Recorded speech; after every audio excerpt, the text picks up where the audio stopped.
Well, hi, tubers and tubettes. I'm here with a very special friend of mine, Jason, and we're actually at Tom Tom's Coffee. And so, thought we'd give you a little different viewpoint instead of my living room. And Jason is a fellow expat out here in Dumaguete with me.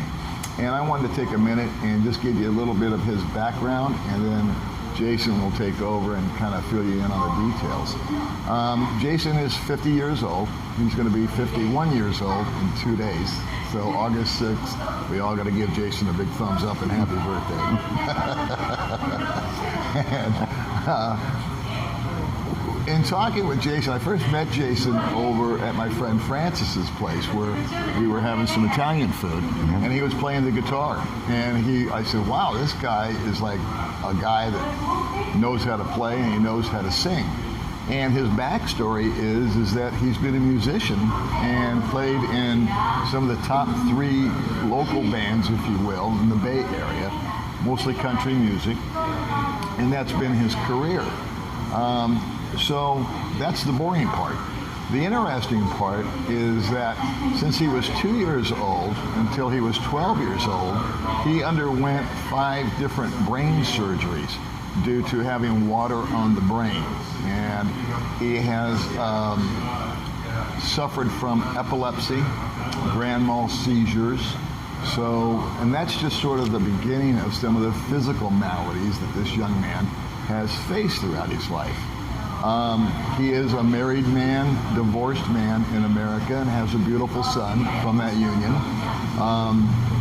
And at one point in time, I believe it was in the 90s, you were involved in an automobile accident. Have I got the timeline correct?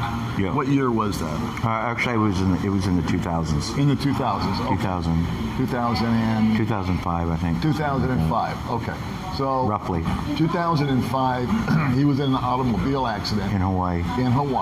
Where his now ex-wife was driving, and he was T-boned on his side, and it ruptured for passenger side. Yeah, you were on the passenger side, but you were the one that took the blunt. Yeah. Okay.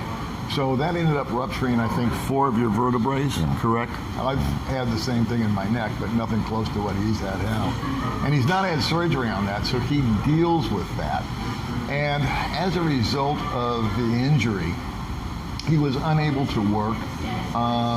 He went through all this nicky-nacky stuff that other folks have gone through in order to collect SSI, and finally prevailed after 3 or 4 attempts in a law firm and all of that.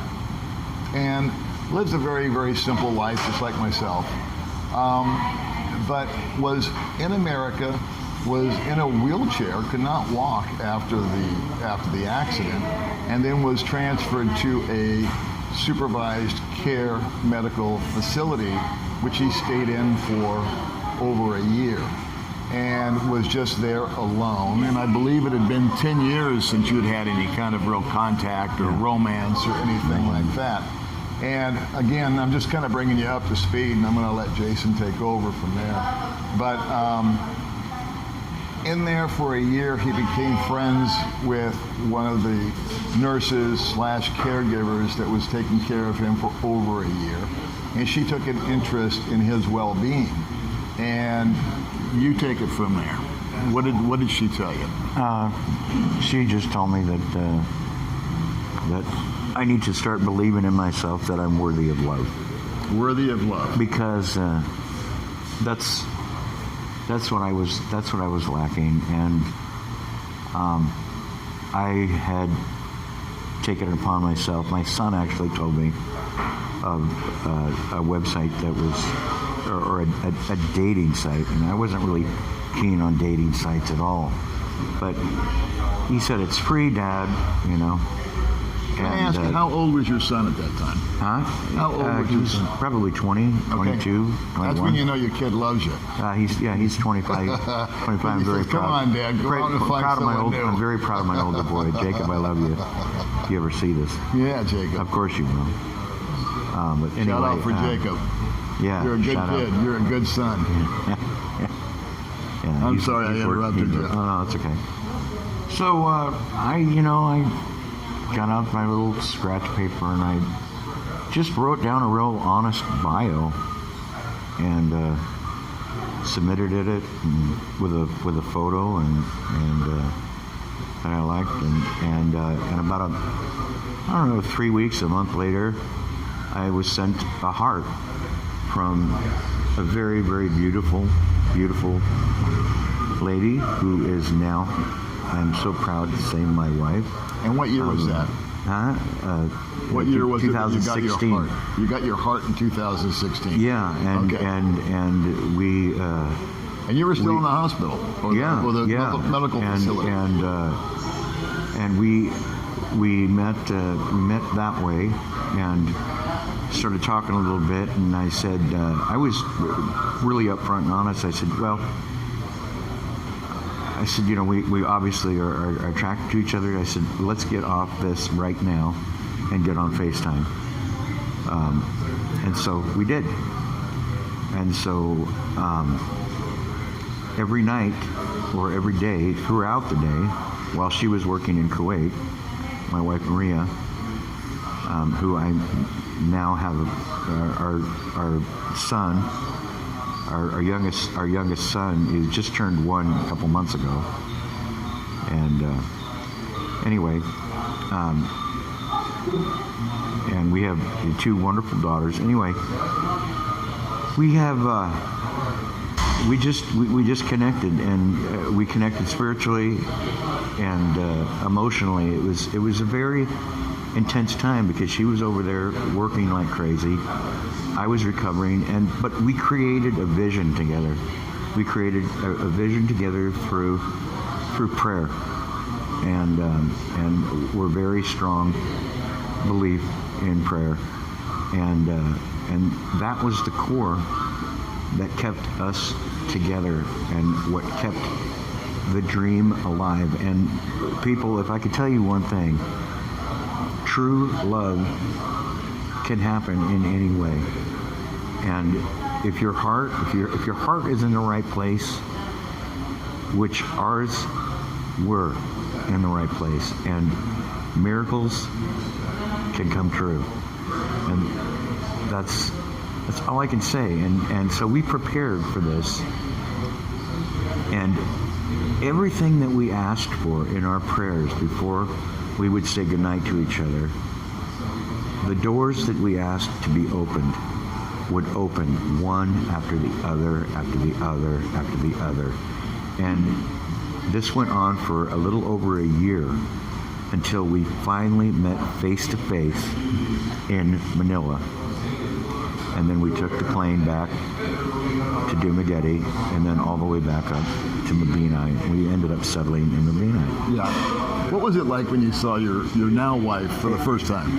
Face to face? Yeah. It was like we already knew. It was like we already knew each other. It was just. Were you nervous? Were you nervous? No, I was okay. not nervous at all. All right, I would be. I was not nervous because I knew her. I was. I mean, I remember it was muggy. It was very muggy. It was. I was perspiring. She was perspiring. I remember her. She's so beautiful. She's so beautiful. Yeah. She had perspiration under her eyes, but her smile, she was just like glowing. And I remember I had gotten off the van, the shuttle van, and we're on the cell phones together, right? And we both have our load and everything like that, and we just like waved at each other from across the street, and she come running across the street and just threw her arms around me. Oh, wow.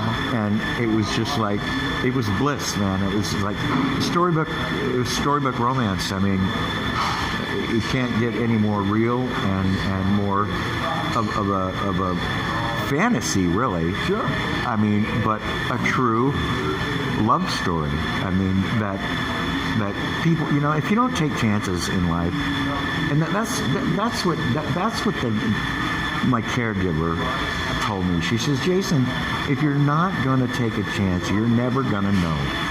You're never going to know. And that was my problem for many, many years. I was so afraid of getting my heart broken. I was so afraid of making the wrong decision. But I had to put all of that in God's hands. And when I did that, and God had worked on me for so long. I was like in a repair shop for many years. Yeah. For 10 years. He was, You were he was under working on construction. he was working on Jason. And he was preparing me for Maria, who is now my beloved wife. And we've been together almost 4 years now, and it's And to clarify, Maria was in Kuwait because she was what was known as an OFW, an overseas foreign worker, which a lot of Filipinos do to support their family. They go out of the country, and I don't know what she did. Was she a caregiver, a school teacher? No, she was a caregiver for her family. And what in your profile, I think you mentioned something like you were disabled? Yeah, I was a limited income. I said, not a lot I'm of not money. rich. You didn't have a lot of money. I didn't have a lot of money, and I said, okay, you weren't the most physical guy on the planet, right? You're not out for square dancing every night. No, I wasn't out for a player. I wasn't out to be played. I wasn't out to date. I was looking for serious love. And she sent you a heart. She sent me a heart, and I asked her. I said, "What made you send me the heart?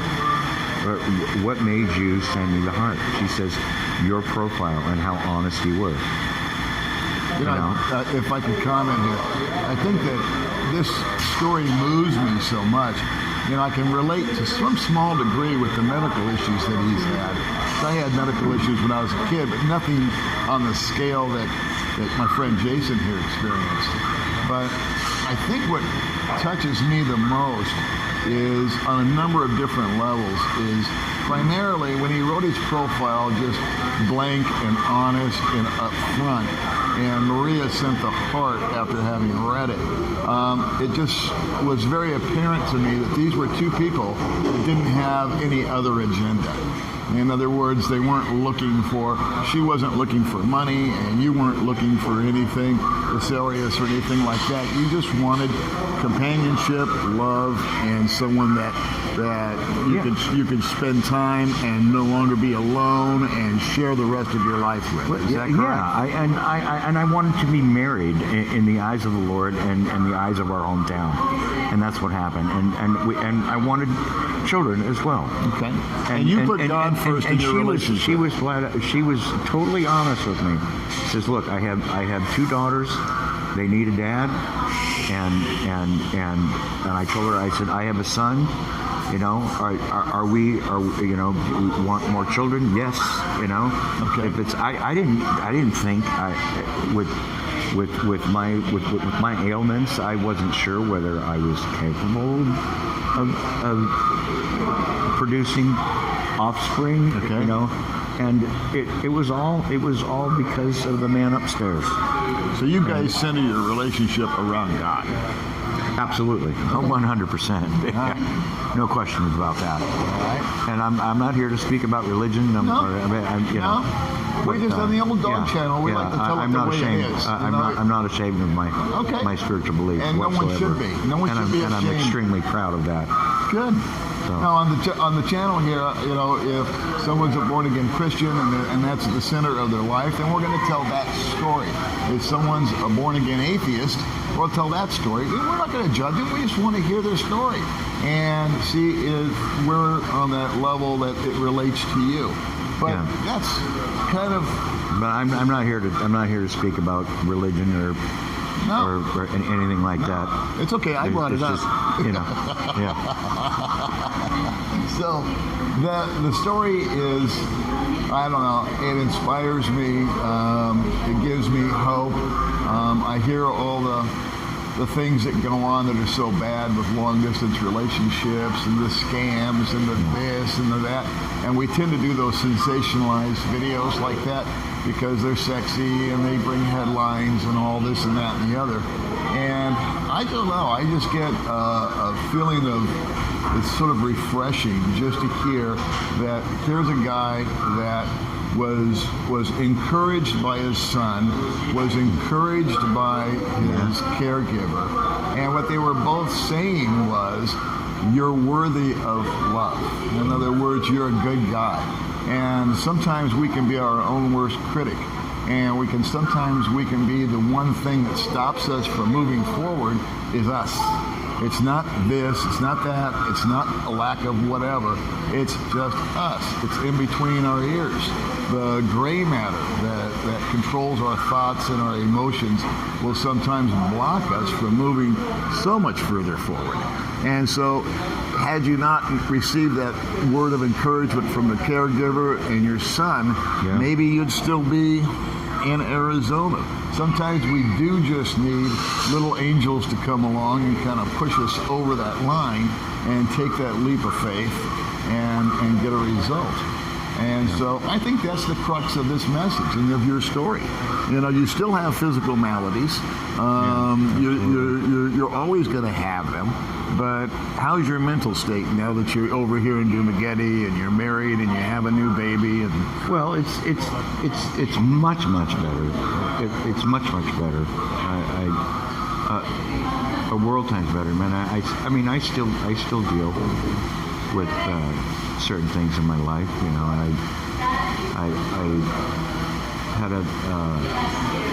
I've had a lot of trauma in my life.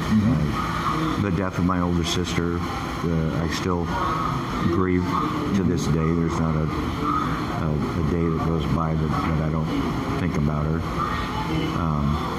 You know, everybody has their own story. You know, I don't want to really go deep into it, but yeah, my mental state is much better now than it was 4 years ago, but without question.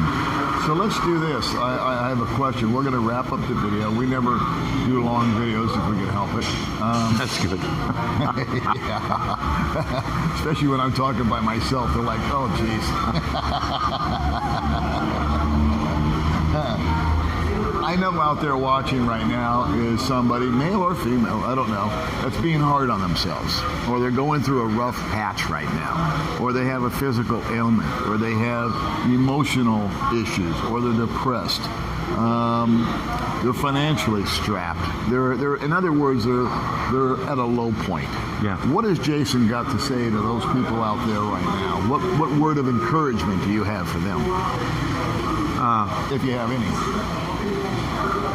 You have to be able to move over. You have to be able to move through that. And the way you move through that, or the way that I move through it, is using a power greater than myself and having faith that if you are ready, then you need to trust that instinct, and if you feel like you are ready, you have to take risks in life. You can't sit there. That's one of the main things that I'll express in this video. If you do not take chances in life, you know, a closed mouth. You know, to say a closed mouth does not get fed. You know, so in other words, if you know,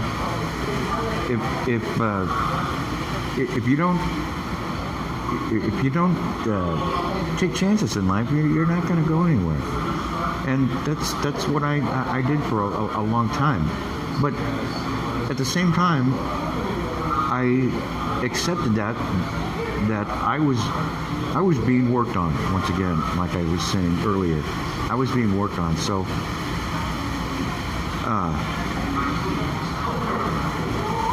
I was at the right time. Everything happens at the right time if you let it. Yeah. You push things, then things get weird. Things go wrong. I have this saying: if you want to make God laugh, tell him your plans. Right. Well, we're making right. God laughs while we're busy making plans. Yeah. All right, guys. So we're gonna wrap it up. Jason, I want to thank you for coming out and being with me today. You know, guys, thanks for watching. Of course, always interested in your comments. Anything that any kind of feedback or that you'd like to give us, we'd love to hear about it. And I'll leave you with this. You know, sometimes we blame our circumstances, we blame our finances, we blame our emotions, we blame what somebody said or what somebody did to us. But sometimes, guys, I think it's time to own up and just get out of our own way. Because the only thing blocking me might be me. So thanks again for watching, and we'll see you again on the Old Dog Channel. Bye. Take care.